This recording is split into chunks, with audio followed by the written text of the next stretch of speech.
राहुल, राजन, मीरा और उसके पिता ने अनन्या को बचाने का फैसला लिया। रात घनी हो चुकी थी।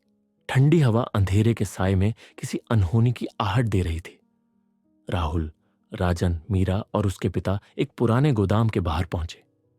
यही वह जगह थी जहां अनन्या को बंदी बनाकर रखा गया था। विक्रम सेठ और उसके गुंडे यहां अपने काले धंधे चलाते थे। राजन ने जाने से पहले ही पुलिस को खबर दे दी थी, लेकिन उन्हें जल्द से जल्द अनन्या को बचाना था। चारों ने एक दूसरे की ओर देखा, सिर हिलाया और फिर छायाओं में खो गए। गोदाम अंदर से अंधेरा और डरावना था। लोहे की मोटी चादरों से घिरा यह अड्डा किसी अपराध की दुनिया से कम नहीं था। चारों धीरे धीरे आगे बढ़े, दीवारों से सटे हुए, सांसें थामे हुए। दूर एक कोने में अनन्या बैठी थी, रस्सियों से बंधी, आंखों में डर और उम्मीद की झलक। मीरा ने धीरे से उसके मुंह से पट्टी हटाई। राहुल ने रस्सियां खोली। हम तुम्हें यहां से निकाल रहे हैं, राहुल ने फुसफुसाते हुए कहा। अनन्या की आंखों में राहत थी, लेकिन खतरा अब भी सिर पर मंडरा रहा था। वे दबे पांव बाहर की ओर बढ़ने लगे, लेकिन तभी, अरे, ये लोग कौन हैं? एक गुंडे की तेज आवाज ने सन्नाटे को चीर दिया। देखते ही देखते चारों ओर से गुंडे घेरने लगे। अनन्या एक बार फिर डर से कांप उठी। मीरा ने उसे अपने पीछे छिपा लिया। विक्रम सेठ अपनी रिवॉल्वर लहराते हुए सामने आया।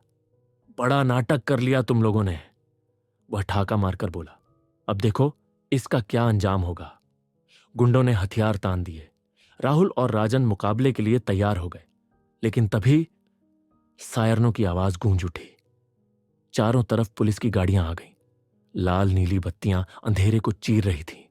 विक्रम सेठ और उसके गुंडों के चेहरे की हवाएं उड़ गईं। पुलिस? विक्रम चौंका। राजन मुस्कुराया। मैंने पहले ही पुलिस को खबर दे दी थी, अब भागने का कोई रास्ता नहीं है। पुलिस ने चारों ओर से गोदाम को घेर लिया। अधिकारी अपनी बंदूकें ताने अंदर घुसे और देखते ही देखते गुंडों को गिरफ्तार कर लिया। विक्रम सेठ को भी हथकड़ियों में जकड़ दिया गया। तुम्हारा खेल खत्म हो चुका है विक्रम, एक पुलिस अधिकारी गरजा। अनन्या अब पूरी तरह सुरक्षित थी।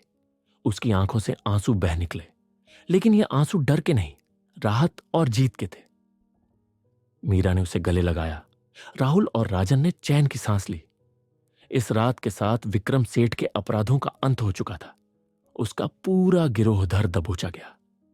वह अड्डा जहां से उसने न जाने कितनी जिंदगियां बर्बाद की थीं, अब उसके लिए ही जेल का दरवाजा बन गया। न्याय की जीत हुई थी।